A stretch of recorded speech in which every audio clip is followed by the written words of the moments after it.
오늘 전할 말씀은 에스겔입니다. 에스겔은 기원전 597년에 2차 포로로 나아갈 때 여호야긴 왕과 함께 10,000명에 달하는 이 지도자급들, 그들이 함과 함께 바벨론으로 끌려가서 거기서 활동했던 선지자입니다. 에스겔 1장 2절에 사로잡힌 지 5년이라고 했습니다. 그래서 아마도 에스겔이 이 환상, 선지자로서 환상을 본 시기는 기원전 592년으로 추측할 수가 있습니다. 그러면 이 592년은 어떠한 해였을까요? 유다의 왕이었던 시드기야 왕이 그 당시에 이제 애굽의 이집트의 파라오였던 왕이었던 프산메티코스 2세의 선동으로 그걸 이렇게 부추긴 거죠. 부추겨서 바벨론에게 이제 반란을 일으켰습니다. 그 반란을 일으킨 것을 보고 이 느부갓네살 왕이 이것을 아주 괘씸하게 여겨서 588년부터 586년 2년 동안 예루살렘을 공격했고, 그래서 2년 만에 예루살렘은 완전히 함락이 되어버리고 말았습니다. 그래서 592년은 시드기야의 반기로 인해 이제 유다의 멸망이 점점 가까워지는 상황에서 하나님은 에스겔을 불러서 이 사역을 시작했습니다.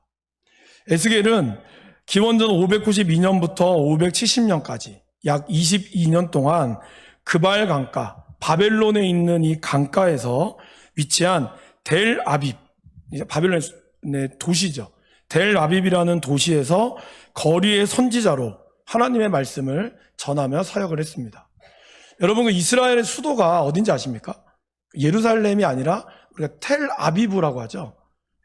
그래서 이스라엘을 그럼 왜 텔 아비브라고 하냐면 바로 바벨론으로 끌려갔던 곳 델 아빕을 기억하기 위해서, 당신네들이 포로로 끌려갔던 바벨론에서의 그 수치와 그 아픔을 기억하십시오 라고 하는 의미에서 이스라엘을 텔 아비브라는 이름을 지었다라고 합니다. 에스겔은 이제 선지자, 우리가 지난주에 했던 예레미야는 예루살렘에 계속 머무르면서 선지자 활동을 했다면 에스겔은 바벨론에서 선지자 활동을 했습니다.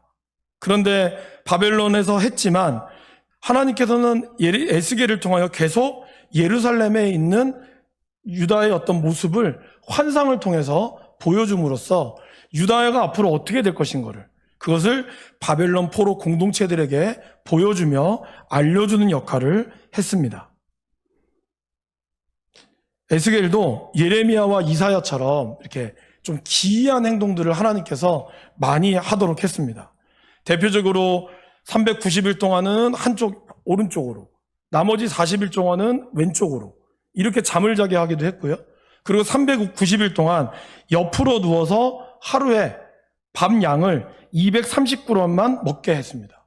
그리고 거기다가 불을 피우는 것도 거름 있죠. 다른 말로 하면 이제 이제 분뇨, 그것으로 불을 태워가지고 먹게 했습니다. 그러니까 밥 양도 작았는데 냄새까지 나니까 얼마나 힘들었겠습니까? 근데 그것을 390일, 약 1년하고도 한 달을 더 하도록 그렇게 해서 활동하도록 했고, 머리와 수염을 이제 빡빡 밀게 만들었습니다.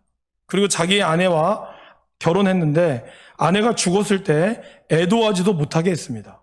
그러면서 사람들이 그런 기이한 행동을 보고 물으면 이것이 하나님이 우리를 향한 마음이다, 이것을 전하도록 하나님은 에스겔을 그렇게 사용시키셨습니다. 그리고 에스겔은 이 모든 과정을 온전히 순종하면서 하나님의 말씀을 신실하게 선포했습니다. 그럼 여러분, 에스겔이 이야기하는 가장 큰 주제가 뭘까요? 그것은 바로 내가 여호와인 줄을 알리라 라는 겁니다. 총 48장인데 그 중에 내가 여호와인 줄 알리라라고 하는 장면은 바로 60번 나옵니다. 여러분, 사람들은 이제 좀 어느 누구나 자기가 알려지기를 조금씩은 다 원하죠. 그것이 크든지 작든지 간에. 특별히 어떠한 일이 있어서 이것이 누가 했다라는 소행을 우리가 보는 것처럼 하나님은 지금 이스라엘 백성뿐만 아니라 온 이방 민족에게 내가 여호와인 것을 제발 알기를 바란다라고 하나님은 누구보다 원하고 있었습니다. 그 당시의 국제 정세는 강력한 바벨론이 이 티그리스 유브라데스 강과 그리고 지금 이스라엘과 애굽까지를 어마어마한 영토를 통치했습니다. 그 당시 통치했던 그 양의 모습을 보면 바벨론이 신이 최고자라고 생각할 정도로 사람들은 이야기했습니다. 그러니까 그 당시의 전쟁은 신들과 신들 간의 전쟁이었거든요. 그러다 보니까 강력한 나라가 다스리는 신이 모든 나라를 지배한다라고 그들은 생각했다라는 것입니다. 그러한 시대 가운데서 하나님께서는 이 땅의 창조자가 그러한 신들이 아니라, 가짜 신들이 아니라 진짜 여호와 하나님만이 이 땅의 창조자이며 역사의 주관자라는 것을 하나님 누구보다 알기를 원했다라는 겁니다. 그래서 여러분 예레미야나 아니면 다른 선지자들을 보면 어떻죠? 나라들의 이스라엘만 멸망할 것이 아니라 다른 두로, 시돈, 그리고 애굽, 바벨론, 그리고 주변에 있는 다메섹, 온갖 나라들의 멸망을 하나님이 다 선지자들을 통하여 예언하게 했습니다. 그 이유는 바로 하나님께서 온 우주의 통치자시고 온 나라의 통치자라는 것을 알려주기를 원했다라는 것이죠. 그런데 이방 민족들은 여호와라는 신을 알기는 않았지만 그들이 믿는 신을 우선으로 여겼죠. 그것뿐만이 아니라 하나님의 유다 백성들도 그랬다라는 것입니다. 하나님이 분명히 유다 백성들을 가나안 땅으로 인도하셨고 출애굽시키셨고 그들에게 하나님의 복을 줬음에도 불구하고 어느 순간에도 그들이 하나님 외에 다른 것들을 섬기기 시작했다라는 것입니다. 그것이 오늘 우리 시대에도 보여지고 있는 현상이라는 거죠. 요즘 시대의 기독교라고 하면 사람들이 뭐라고 생각하죠? 예수 믿는 사람. 근데 그 안에는 또 다른 이야기를 하고 있어요. 기독교 문화. 그러니까 종교를 하나의 문화로만 접근하는 거죠. 그래서 불교는 불교 문화. 그렇죠. 우리 집안은 어릴 때부터 불교였기 때문에 또 나는 성품이 저라고 잘 맞아요. 나는 교회하고 잘 맞아요. 이런 분들이 있어요. 그러니까 어떤 종교를 문화적으로 접근하는 거죠. 그렇기 때문에 기독교가 전하여지는 이 복음이 굉장히 배타적이다. 교회는 너무 강제한다. 이렇게 이야기하는 분들이 있습니다. 물론 전도함에 있어서 우리가 좀 더 예의를 갖추고 어떤 부분은 전도가 필요하긴 합니다. 무례하게 하는 전도는 조금 지양되어야 하죠. 시대에 맞게. 그러나 중요한 핵심은 뭐죠? 기독교는 문화적인 문제가 아니라는 겁니다. 우리가 믿는 하나님은 단순히 종교로서, 그냥 다양한 다른 종교로서의 하나, 그리고 내가 나하고 맞는 기호로서의 문제가 아니라는 거예요. 우리가 믿는 하나님은 저와 여러분의 인생의 근본적인 문제라는 겁니다. 우리가 이것을 잘 기억할 필요가 있다는 거죠.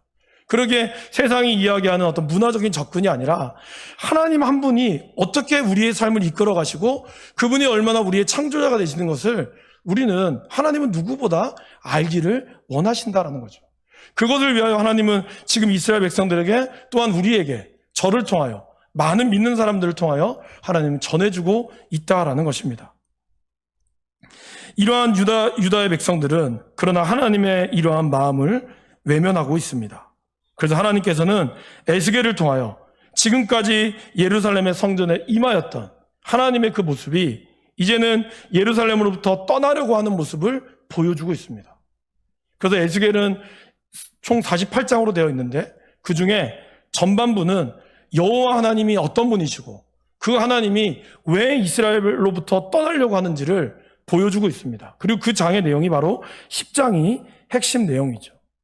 8장부터 11장까지 그 하나님의 마음을 우리는 함께 좀 살펴보기를 원합니다. 먼저 8장 3절 말씀을 다 같이 화면을 통해서 읽어보도록 하겠습니다.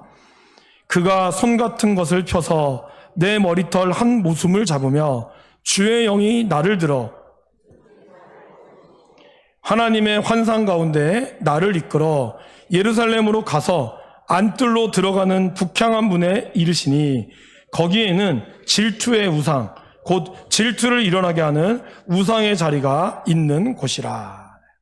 에스겔이 지금 바벨론에 있거든요. 근데 하나님께서 에스겔을 환상으로 이끌어갑니다. 그래서 그의 눈을 들어서 어디로 보게 하냐면 저 멀리 수백 킬로 떨어져 있는 예루살렘을 그의 눈으로 보게 합니다. 그러니까 여러분 이렇게 눈을 뜨면 이게 그림자처럼 이렇게 스크린처럼 하나님이 보여준다고 생각하시면 돼요. 그냥 편하게. 그래서 그가 바벨론 강가에서 그발 강가에서 하나님이 보여주시는 그 환상 가운데 있는데 마침 그곳이 예루살렘의 성전이었어요. 그 성전의 북향한 문에 딱 이르렀는데 거기 뭐가 있었다고요? 그 안뜰에 질투를 일으키게 하는 우상이 있었다는 겁니다. 경악을 금치 못했겠죠. 그런데 그것뿐만이 아니었습니다. 8장을 쭉 지나가다 보면 8장의 성전 안뜰에는 누구나 절할 수 있는 우상이 있었을 뿐만 아니라 거기 예루살렘 이런 담벼락에 그림이 그려져 있어요. 이 그림이 무슨 그림이냐면 각양 곤충과 가증한 짐승과 성기는 우상들을 그려놨다는 거예요. 그러니까 백성들이 여기 들어와서 이 그림을 보면서 이 그림에 절을 하고 손을 빌고 비나이다 비나이다 하고 있었다는 거예요. 근데 더 경악스러운 장면은 이 그림 앞에 누가 서 있었냐면 이스라엘의 장로 70명이 서 있었다는 거예요. 그거를 말리기는커녕 오히려 그 그림을 그리는 거를 돕고 있었어요. 그리고 그들도 그 그림을 보면서 절하고 있었다는 거예요.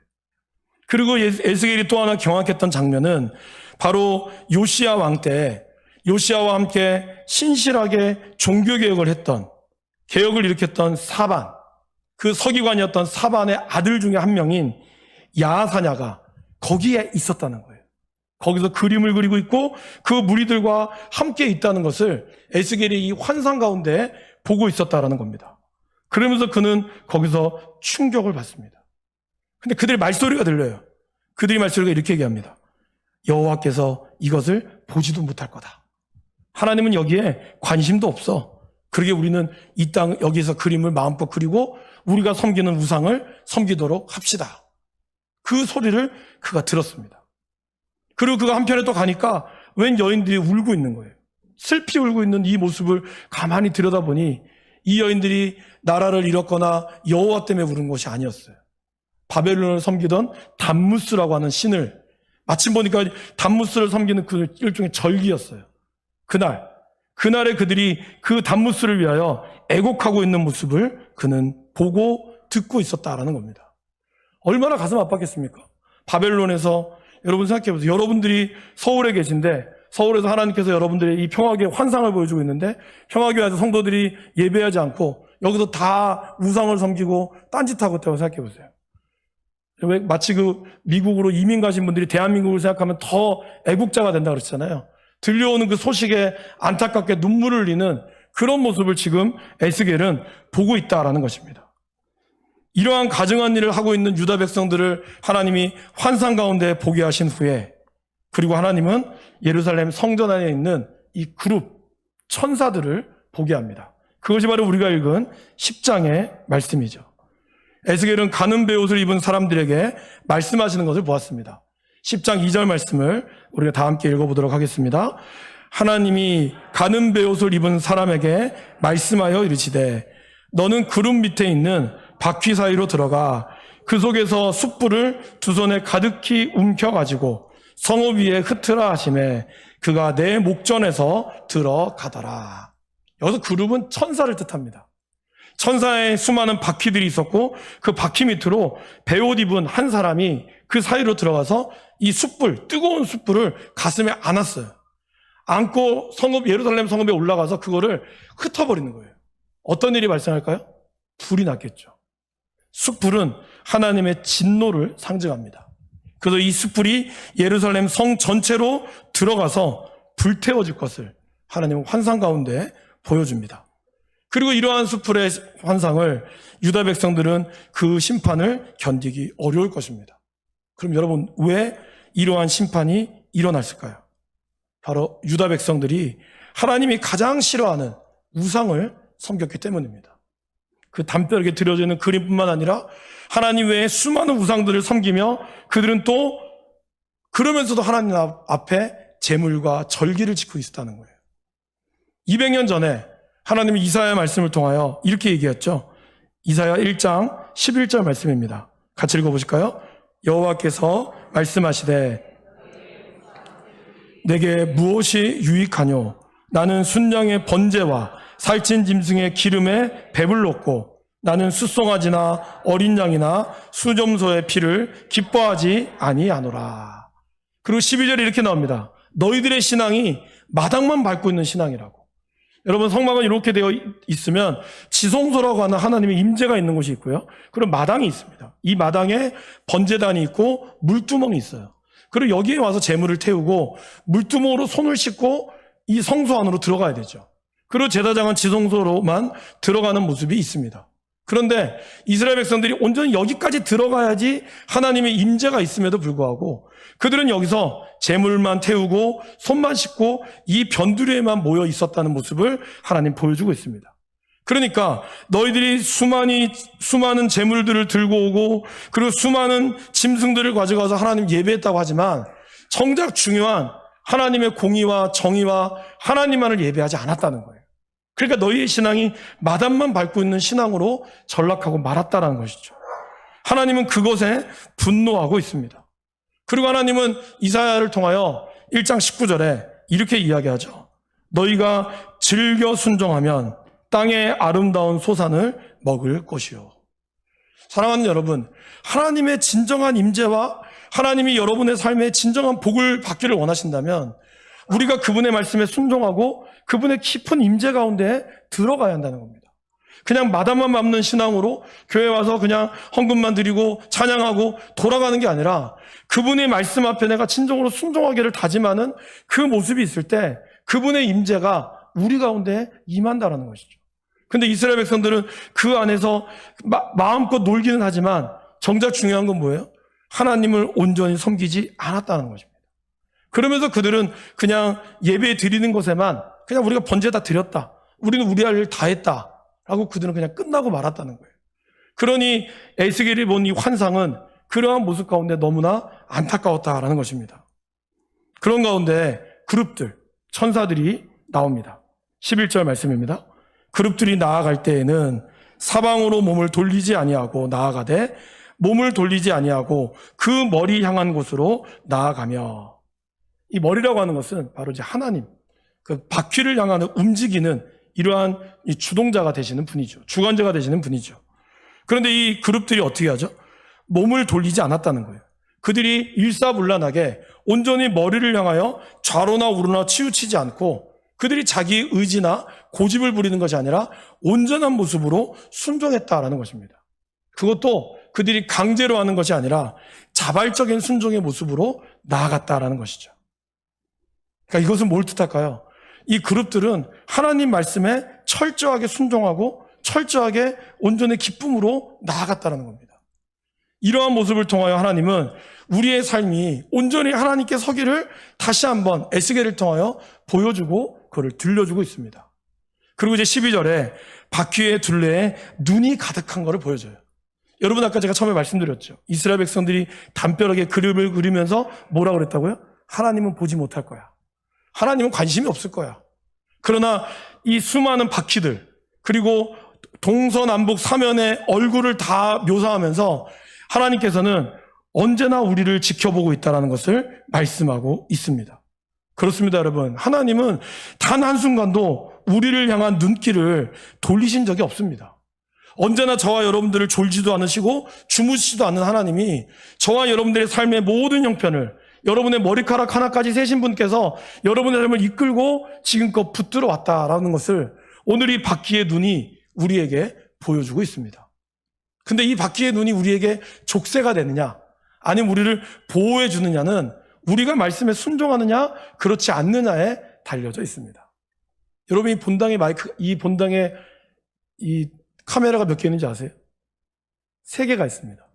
네, 여기 하나, 여기 하나, 위에 하나 있습니다. 잘 모르시죠? 우리 교회 CCTV가 얼마나 많이 있는지 모르시죠? 교회 사무실에 가면 여러분들이 어디를 가는지 다 보입니다. 근데 여러분, 왜 모르실까요? 내가 잘못한 게 없거든. 굳이 CCTV를 의식할 필요가 나에게 없어요. 그죠? 내가 CCTV를 의식한다는 거는 뭔가 내가 좀 캥기는 게 있는 거야. 그러니까 어디 있지? 이렇게 나가지 않겠습니까? 저희 그 여원이, 여준이가, 뭐 대부분 애들이 그렇겠지만 3살, 4살 때 엄마를 많이 찾잖아요. 그래서 막 한참 놀다가 애들이 이제 방에 들어가잖아요. 한 10분 정도 조용해요. 그럼 어떤 일이 벌어질까요? 난리가 나는 거죠. 늘 엄마가 자다가 갑자기 애가 조용한 순간이 있어요. 그러면 뭔가 이상한 낌새를 눈치채고 저희가 방문을 엽니다. 그럼 어떻게 되죠? 집안이 난장판이 되어 있는 거예요. 그러면서 그 빨고 있는 사탕을 이제 걸리니까 애가, 연하암 애가 눈이 동그래지면서 딱 멈춰요. 그리고 어떻게 할까요? 사탕을 딱 줍니다. 엄마? 먹으라. 이게 안 되면 어떻게 해요? 달려와요. 안겨요. 살려달라 이거지. 잘못한 거 아는 거죠. 평소 때는 늘 엄마를 찾다가도 뭔가 잘못한 거나 뭔가 작당을 꾸밀 때는 조용하죠. 그죠? 하나님의 눈이 늘 우리를 의식하고 있는 걸 우리는 잘 모릅니다. 우리가 그분 앞에 거할 때는 너무나 자연스러운 일이지만, 그러나 우리가 뭔가 죄를 지으려고 할 때, 뭔가 캥기는 일이 있을 때는 우리는 그때 의식하죠. 어디에 뭐가 있나? 남편은 지금 어디에 있나? 부인은 지금 어디에 있나? 우리 애들은 어디 있나? 그죠? 하나님은 늘 언제나 우리를 지켜주신다는 거죠. 근데 여러분, 하나님이 우리를 지켜본다는 것은 저와 여러분들을 감시하는 것이 아니라는 겁니다. 그분의 사랑 가운데 우리를 돌보시고 우리를 이끌기를 원하신다는 모습이라는 거예요. 우리가 하나님의 말씀에 순종할 때 우리는 항상 나를 바라보시는 그 사랑을 온전히 경험하게 될 것입니다. 그리고 그런데 유다는 이스라엘 백성들은 끝까지 그 순종을 거부하죠. 그래서 결국 에스겔은 충격적인 상황을 맞이합니다. 그것이 바로 18절, 19절에 나오는 여호와의 영광이 성전에서 나가려고 하는 거죠. 우리 18절 말씀을 한번 읽어보겠습니다. 여호와의 영광이 성전 문지방을 떠나서 그룹들 위에 머무니. 그죠? 여호와의 영광이 성전 문지방을 떠나서 그리고 동문에 있어요. 동문은 뭘까요? 동문은 여호와의 구원이 들어오는 유일한 문. 여러분, 예루살렘 성전은 지금 성전이기 때문에 문이 여러 개지만 원래 최초의 성전이었던 성막은 문이 하나였죠. 이 사면에 각 세 지파들이 12지파가 다 둘러서 있지만 이 성막으로 들어갈 수 있는 문은 다 하나밖에 없었어요. 동서남북 다 문을 뚫지 않았습니다. 오직 하나의 문만 뚫었습니다. 왜 그랬을까요? 구원은 하나밖에 없다는 것을 하나님 말씀하시기 위하였어요. 근데 그 뚫려져 있던 동문에 지금 여호와의 영광이 지성소에 있다가 동문으로 가기 시작했습니다. 왜요? 이 성막이 너무 더러운 거예요. 이 성전이 너무 더러운 거예요. 그러면서 하나님이 여기를 떠나려고 하는 모습을 보여줍니다. 사랑하는 여러분, 하나님이 주시는 심판과 그리고 우리가 하나님 앞에 짓는 죄 중에 가장 무서운 죄와 심판이 뭔지 아십니까? 같은 겁니다. 뭘까요? 무관심. 하나님에 대해서 무관심하고 하나님이 우리에 대해서 무관심한 것. 이것이 우리에게 있는 가장 큰 죄고 이것이 우리가 가지고 있는 가장 큰 하나님의 심판이라는 겁니다. 이스라엘 백성들이 그랬다는 거죠. 수많은 선지자들, 200년 전부터 계속해서 38명의 선지자들이, 17명의 선지자들, 아니 그 외에 성경에 알려지지 않은 수많은 선지자들이 하나님의 말씀을 따르라고, 하나님은 우리를 포기하지 않으신다고 그렇게 이야기했지만 이스라엘 백성들은 어떻게 했죠? 무관심했습니다. 계속해서 그 경고에도 그들은 불순종했어요. 우리 예배 드리고 있잖아요. 주일날 예배 드리고 있잖아요. 그러고 나서 월요일부터 토요일까지는 하나님을 모르는 삶을 살아가고 있었다는 거죠. 심지어는 예레미야 같은 선지자는 갈수록 어떻게 했죠? 조롱했습니다. 그리고 그를 죽이기까지 했습니다. 회개하지도 않고 비웃으며 조롱했어요. 그런데 그러면서도 그들은 너무 희한하게도 이 여호와의 성전, 솔로몬께 지었던 이 성전은 결코 망하지 않을 거야. 그래서 그걸 굳건히 믿고 있었어요. 그래서 그들은 성전 안에만 들어가면 산다라고 생각했다는 거예요. 그건 뭔지 아세요, 여러분? 마치 부족이 나를 지켜주는 것처럼 그래서 집안 온 곳곳에 부족을 덕지덕지 붙이고, 그리고 심지어는 속옷에까지 나를 지켜준다고 해서 속옷 안에다가 부족 붙이는 사람과 똑같습니다. 전혀, 여러분, 십자가 집에 액자 하나 있다고 해서, 말씀 액자가 있다고 해서 그 액자의 말씀이 저와 여러분을 지켜줍니까? 천만의 말씀입니다. 성경책 어떤 분은 집안 곳곳에 나는데 방마다. 왜? 성경책이 있으면 뭔가 마음이 안정이 돼서. 그건 여러분들의 심리적인 만족일 뿐이지 말씀을 읽고 듣고 행하지 않으면 그 말씀에 어떠한 능력도 나타나지 않는 겁니다. 근데 유다 백성들이 그러했다는 거예요. 그래서 하나님은 그들을 떠나려고 했습니다. 안타깝게 이제 이 성문을 떠나고 그리고 여호와의 영광이 지성소에 있던 하나님의 임재가, 그 머물렀던 임재가 떠나려고 했다라는 것이죠. 하나님께서는 우리의 몸을 거룩한 성전이라고, 하나님의 성전이라고 말씀하셨습니다. 그것은 뭘까요? 하나님이 우리 몸에 들어오기를 원하신다는 거예요. 성전이 우리 몸에 있듯이, 성전 안에 하나님의 임재가 있듯이 하나님의 임재가 저와 여러분들 가운데 머물기를 원한다는 거예요. 그래서 여러분과 함께 먹고 마시며 아름다운 교제를 맺으며 저와 여러분들의 삶을 하나님이 복주시기를 원합니다. 근데 어느 순간 우리 몸에 하나님이 싫어하는 것들이 들어오기 시작했어요. 마음의 악한 생각들, 그리고 거짓말과 탐욕스러운 말, 온갖 음담 패설과 남을 욕하는 말들을 우리가 하기 시작했다는 거예요. 우리 가슴에 그런 몸이 들어오면서 그것이 우리 입술로 나오면서 동시에 교회에 와서는 똑같이 그 입술로 하나님을 찬양하는 그러한 모습이 있었다는 겁니다. 지금 마치 이스라엘 성전에 한쪽에는 법궤가 있는데 한쪽에는 단무스와 온갖 우상이 그려져 있으면서 이거를 동시에 섬기고 있는 유다의 모습을 우리에게 보여주고 있다는 것입니다. 사랑하는 여러분, 그렇다면 하나님께서 그것을 원하시겠습니까? 원하지 않으신다는 거예요. 근데 하나님께서는 이제 원하시지 않고 나가잖아요. 나가고 에이 모르겠다 하면서 끝나지 않아요. 하나님은 질투의 하나님이세요. 그리고 하나님은 내가 받아야 될 영광을 다른 사람이 받는 거를 매우 싫어하십니다. 그러기에 그분은 다시 들어오셔서 이제는 들어오실 때는 뭘로 들어오실까요? 심판의 하나님으로 들어오신다는 거예요. 이 모든 땅을 완전히 멸망시키고 이 모든 것을 완전히 부서뜨리며 새롭게 시작하기를 원하셨다는 겁니다. 그렇게 함으로써 하나님의 영광이 계속해서 머물기를 원하시고 있다는 것이죠. 저와 여러분 어떻습니까? 우리가 주님 앞에 나와 이 주일에 거룩한 예배를 드립니다. 근데 우리의 삶의 자리에서 우리의 거룩한 성전인 우리의 몸을 여러분들은 어떻게 그 안에서 하나님의 임재가 임하기 위하여 여러분 어떻게 하고 계십니까? 먼저 우리의 생각을 잘 지켜야 합니다. 하나님이 기뻐하시는 생각으로, 감사하는 생각으로 우리의 마음과 생각을 채워나가야 돼요. 비록 그러한 외부의 자극들이, 수많은 자극들이 우리 가운데 있다 할지라도 우리가 결단하면서 나아가야 한다라는 겁니다. 특별히 우리 안에 말에 권세가 있다는 걸 기억하십시오. 여러분들이 하는 그 말대로 하나님은 이루어 주십니다. 제가 늘 얘기하죠. 우리 자녀들에게 야, 이 바보 자식아, 뭐가 된다고요? 바보가 된다고. 아무리 화가 나도 어떻게 돼요? 이 예수 믿고 구원받아 버려라, 이렇게 얘기하셔야 돼요. 똑같은 말을 하더라도 아무리 화딱지가 나도 저 인간 절대로 지옥에 나가라 이러면 안 돼요. 그럼 나중에 진짜 지옥 가면 하나님 물어요. 네가 그렇게 하라 그랬잖아. 난 네가 시킨 대로 했을 뿐이야. 그렇게 얘기하면 안 돼요. 에이, 천국에나 가버려라 이래야 돼요. 그러니까 우리 말에 권세가 있다는 것을 기억하십시오.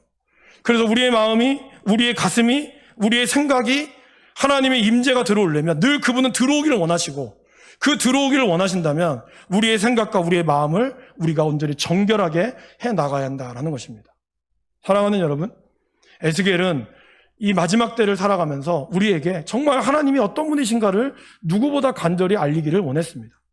저와 여러분들이 오늘 이 한 주간 에스겔의 말씀을 통하여 우리의 삶이 다시 한번 하나님 앞에 거룩해지고 정결해지기를 결단하시기를 바랍니다.